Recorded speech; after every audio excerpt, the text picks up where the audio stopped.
Hey everyone! Hi there. So we are en route to go to a cemetery to do a little walkabout.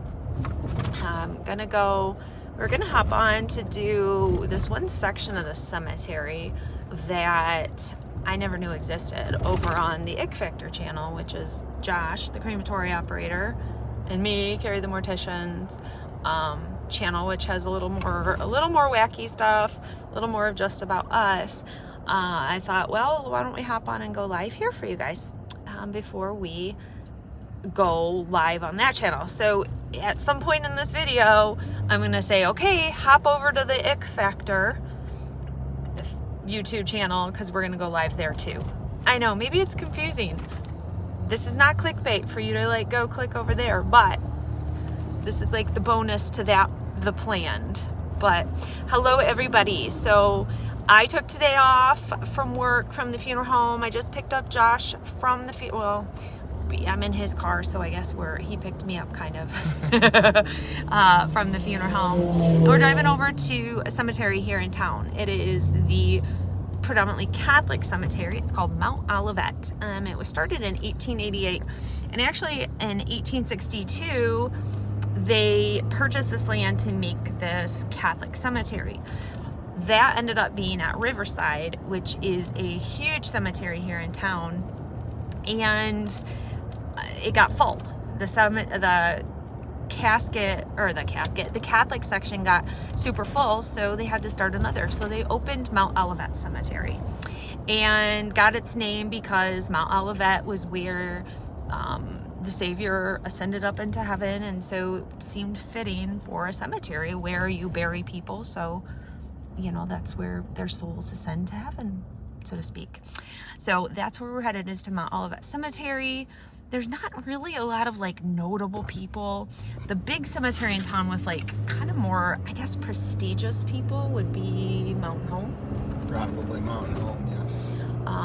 And so, Founders of the city. Yeah, founders of the city, kind of bigger business people. There's one buried over here who was Frank McAllister, and he was a business guy. Happened to die on a train. And between here and Chicago, and he was mayor for a couple years here in Kalamazoo, but nothing super, outstanding about him.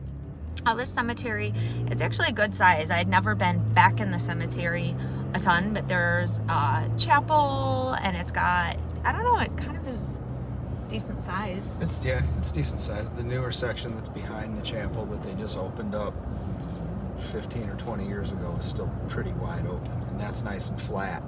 As a vault man, I used to do a lot of setups over here, and it was always nice when you're in the new section, because the old sections here are kind of hilly and they weren't very fun to set up in a lot of times. Yeah, and that's why, so I used to drive down the main road here, and one random day I looked to my left and saw, I was coming into town, and I saw this big angel statue, and I was like, where did that come from? And I didn't see it again for forever. And then I started seeing it more frequently, and then I had to figure out where that was, because I kept thinking it was Riverside Cemetery, which was like a block down from where it actually was. And I was like, that's not it. So I found out it was at Mt.Olivet, but it's in a super old section, said to be the Jewish section. I didn't know there was a Jewish section of the Catholic cemetery. Yeah, that'll be back in there. But we'll go drive around the cemetery here a little bit and maybe check out a few things. We'll see what we find to maybe point out in here. Can you guys hear Josh okay? We got our microphones so that hopefully you guys can hear us both, because he has such a quieter, grovelier voice. Yes, I do. Can you guys hear him really well? Can you hear my big mouth?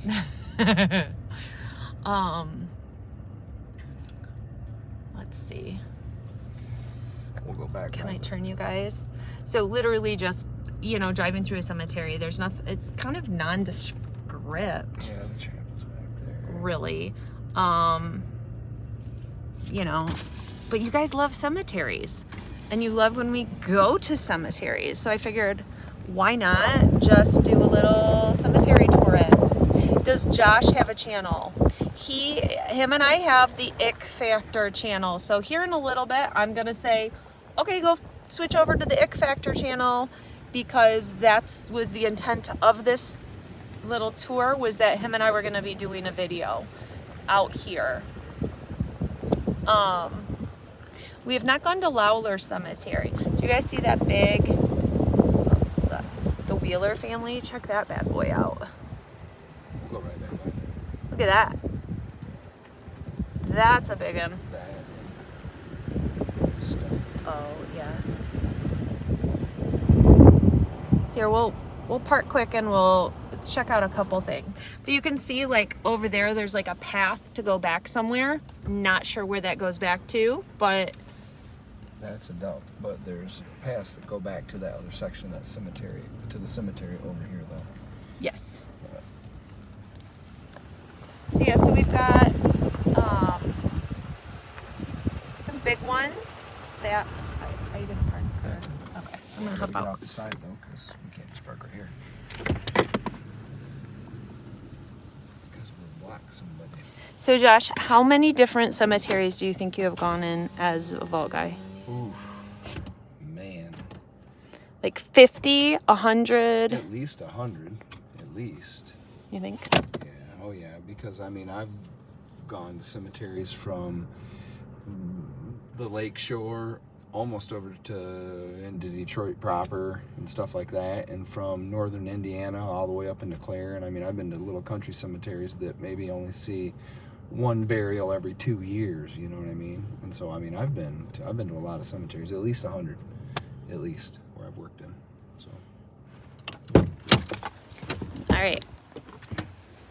Love to hear more history on cemeteries. Like, my uncle died as a newborn, was able to be buried in Catholic side due to not being baptized. Well, and some Catholic cemeteries, I have heard that babies don't count for the blessing thing, that they can be baptized post-mortem. I don't know if that's true. I'm not Catholic. Josh is not Catholic. Nope. So we don't know all of the rules and regulations. But just like you can go into different Catholic churches, sorry babe, I stopped. You go into some Catholic churches and the priest may not let you do any kind of a sharing time, where other priests will. It depends what they follow and how strict they're going to be in different things. So all right, so let's look at these. Like this one. So we've got, Roy was actually a funeral director here in town. And hold on, I'm gonna clean my screen because I think I got. that just fell out of your phone. Yeah, hold on, I gotta plug this back in. There.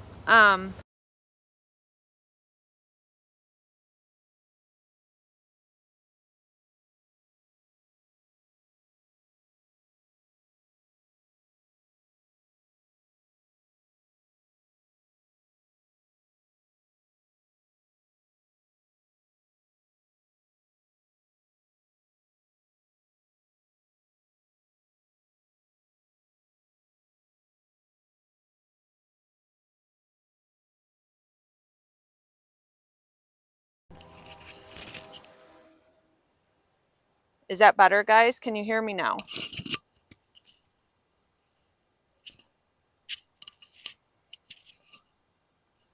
Can you hear it now, guys? Yeah. Okay.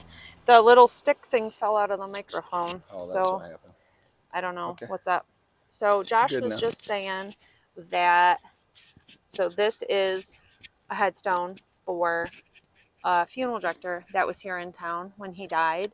And Josh actually did this burial. So he did the vault set up here and everything when Roy was buried. Yep. I'm trying to get this microphone out. This is a struggle. But then you have this style. And you definitely don't see a lot of these. No. Very expensive. Yep. We're going to walk over to the big Wheelers. Wheeler one and look and see how tall it really, really is. Yeah, let's do it. You want to just tell us anything while we're walking? What's that? You want to tell us something while we're walking? Tell us a random fact out here. A random fact out here is that about burials. How do you drive the truck in with the vault truck when there's all these headstones without hurting them? Well, you go in between the rows, and if you don't have enough room, then you put the vault on your trailer. If you don't already have it on your vault trailer, which is a motorized trailer with a winch system on it and stuff, that you can get in between these skinny rows to set the vault with. This cemetery, just like the ground, is rock hard right now. And when it's rock hard, I always drove a pickup and towed a trailer, and you could usually back your pickup down here. Otherwise, you're parking at the closest road and you're carrying all your equipment, however far you have to carry it, to the graveside to set it up. But the burial vault itself, yeah, it gets set with a trailer. This cemetery is very sandy. And so you got to be careful because you get a lot of cave-ins here, and the ground is not real solid once they start digging usually. So what happens if the grave is caving in? If it's caving in, I usually, the guy that digs here, his name is Sean, and he usually leaves out a lot of plywood. And so you put a bunch of plywood around the graves, and then I have long planking, aluminum planks, and I put 2 at the end and then 2 on the sides. You get it all leveled and get it shored up, and you can usually make it sturdy enough to where you can pull the legs from your trailer out, put it on those boards, and it will hold the weight of that burial vault, and you can put the burial vault in. But you usually have to jump down in there with a shovel and dig it all out and level it off real quick, and then get the vault down there real quick before it caves in again. So it can be a pain in the butt, but there's technique to it, and you know, it's like any other job. When you do it long enough, you learn the tricks of the trade. So hold on, Leo, you asked, oh no, not, oh, I meant, hold on, Leo, you asked a question for Josh. I'm going to show you quick how tall this Wheeler stone is. I'll walk up to it. So you can see I'm 6 foot tall, so Josh is 6 foot. So you can see how tall this is. it's big. It's not common in newer sections to have this big of headstones. Like No. older sections did, but this is new. That's a new vehicle right there. Yeah, at least, because this is kind of the old style where you'll have the big headstone with the name, yeah, and then the family's all in front. And as you can see, these are all 2000s. Yeah, fairly recent. So to have a stone that big, that's pretty big deal. Heck yeah, it is. Not as common out and around. Oh, so Leo asked if you've had like a grave where it's not big enough. Oh yes, I have had a grave where it's not big enough. And when that happens, then you call the sexton. That's who they call the cemetery caretaker. That's his proper name. You call the sexton, and you have them come out and re-dig the grave, unless there's not too much digging involved, or if the ground's soft enough, I'd get down there with a shovel and I would just dig it out myself. It saves time of calling them and waiting for them to get there, especially if you're on a time crunch to get your setup made. Otherwise, if it's too small, if you can't dig it out by hand, if you can't get a hold of them to dig it out, then you do what is called a fault setup. You set your your tent, your lowering device away from the grave, just on a flat piece of ground, and your lowering device just sets on top of the ground so that they've got somewhere to guide that casket onto when they get there and have their service. Then when the service is over, I will usually drive the vault up close and have somebody help me put the casket in the vault, seal the vault, pick it all up, put it on my trailer, wait for the grave to get dug out, and then put it all in at once. So that's usually what you have to do if that happens. So I just want to show you guys this little headstone. It's like the sweetest. My love, my life, and now my guide. Like, how sweet is that? That's so sweet. I don't know who died, the man or the woman. Oh, he died. So yep. The spouse or partner or whoever is the one that put it in. Sometimes they're just sweet, and I like sweet stuff. All right, do you want to we can jump around? Yeah, we can drive around and we can go back over to the section you were talking about. Yeah. Sean's back there, and if he sees us, he's going to come up and start talking to us. So, well, I'm just letting you know because I can see him back there working. Oh, that's okay. He's not in the old section, is he? Well, I guess that vehicle might be moved. Him and whoever's helping him is back there. the section you want to go to. This is kind of a cool stone too. I like to show you guys cool stones where it's got like this angel that sits up and over it. That's very cool. That is cool. What's it look like from the front? That's kind of fun. I like when there's pictures on them so you can see what the person looks like. Yeah. You know, like that one and that one. You'll notice too, it's kind of, cemeteries get trendy where if you get in an area where there's different styles of headstones, other people will kind of follow suit. So if a bunch of, oh, look, it's Hurlburt. Hurlburt, close. So my maiden name's Hurlbutt. I don't know if you guys know that. So Kari, Hurl, and then the booty. Was not teased once or twice when I was a kid at all.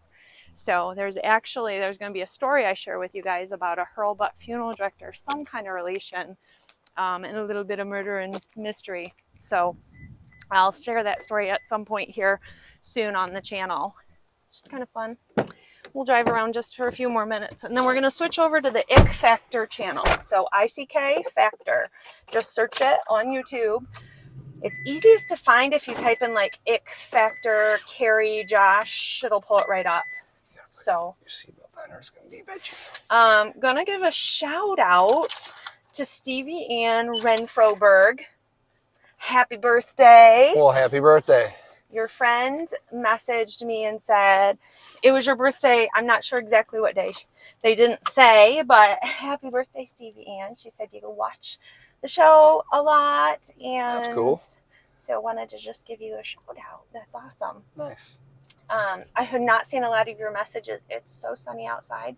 If you can't tell from my hair, it is high humidity here in Michigan. Yes, it's because it needs to rain. It is sticky today. It needs to rain. But here's the the back side of the chapel. Yep.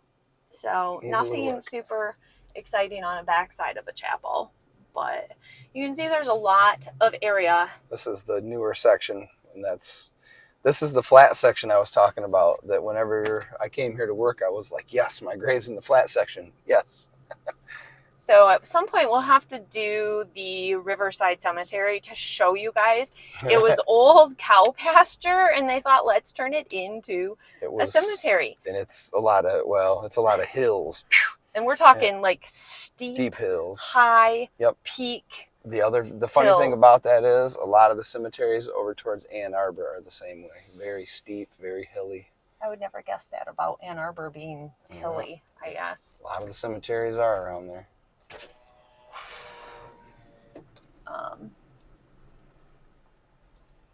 Yeah. That's kind of cool, the mixed the bronze. The mixed granite. You got a big bronze there. On top of it, yeah. You can kind of pause and go back and pause this if you want to see some headstones. Like this thing. Oh, hold up one sec. This is interesting. What do we think this means? Yeah, I don't know. That is an interesting symbol. Yes, I like symbols and stuff at, cemeteries. There's so much symbolism in headstones, but I've never seen anything like that. I think somebody posted and asking about how many, no, the car is not electric, it's gas. It's quiet though, isn't it? Asking how many cremated remains you can bury on a grave, and it depends on the cemetery. Sometimes, most cemeteries that I've encountered, and you can talk because you've been to more, will allow 2 sets of remains as long as one is cremated or a child. Yep. So typically 2. I've run into more that are allowing 3, but there are cemeteries that allow up to 8. As long as they're cremated. As long as they're all cremated. And it's the headstone and markings that get super restricted because you can't put 8 headstones on the grave. So as long as you have 1 headstone that denotes all the people, or a flat marker and an upright or something. Bug. Yeah, some kind of bug jumping in my lap. But that's the biggest, is you can't put a whole bunch of headstones everywhere. And what's up there? Would you say there's a dump back there? Yeah, I'll pull you back over by here. back down there is just kind of a dump spot, and it's also, it just goes into the woods, and that goes down to Riverview through the woods. There's a lot of woods through here. There's a lot of deer in the cemetery. Yeah, if you look back there further, it's just a little dump spot where Sean dumps dirt. Oh, that's kind of boring. Yeah, and then this How old is this cemetery? So this cemetery was started in 1888. Yep. The first lady buried here, or person, was called Mary. Her name was Mary Conway. The most prominent that people really know is Father Werner, is the second person buried here. And so that's kind of a bigger thing, is because he was, you know, it sounds like a priest, father. Yep. See, now I don't know if the Got a lot of babies here. Yeah, this is the like baby section. That's the baby section. You can kind of tell because they're all single headstones or little ones. And this is an older part of the cemetery up here. But you can tell older sections too because the stones get bigger. Oh yeah. Which is odd. Yep. But they do. Yep. And then the section that we're gonna go to is down on the bottom that you're talking about, I'm pretty sure. Over there and then back out? Yeah, it's back around. Okay. Yep. So then you've got like these that, what are... These are old, buried in 1909. These are old, like kind of a random, they're not near anything else. It's just like one row of headstones. Yep. Right by the buildings. So the thing about some headstones is you can't get a lot of information unless you can track down somebody that knows really, really well the history of everywhere. Yeah. In the cemetery. I read through some articles about the cemetery and this online sectional book about the cemetery, and there's only so much you can find when it comes to certain things. So we're going to walk down out into this much older section of the cemetery here. We're going to get parked. I'm going to put on my boots because I don't know how well maintained and I don't know stuff it is. So I just brought my kind of work boots to throw on just because I've got shorts on and I really don't want to get anything up on my leg, you know, any poison ivy or anything. That'd be my luck. And we'll walk out through here and we will check some. So does that go all the way out to the road? No, it doesn't. It ends up in here. And that's what I mean. I don't know if the section you're talking about is this one or if it was the one we just passed up there, but there is a footpath that goes up to it from here. Okay. So what we're going to do, I'm going to sign off here. We're going to head over to the Ick Factor channel. Not to make you guys jump around, but we're going to try to look at a few things that we read about the old section. Not super creepy, but a few little stories that are told, and that's what we cover a little more on the Ick Factor. So give us a minute or two and we will check you out over there. Cool. Thanks for joining, guys. See ya. Bye.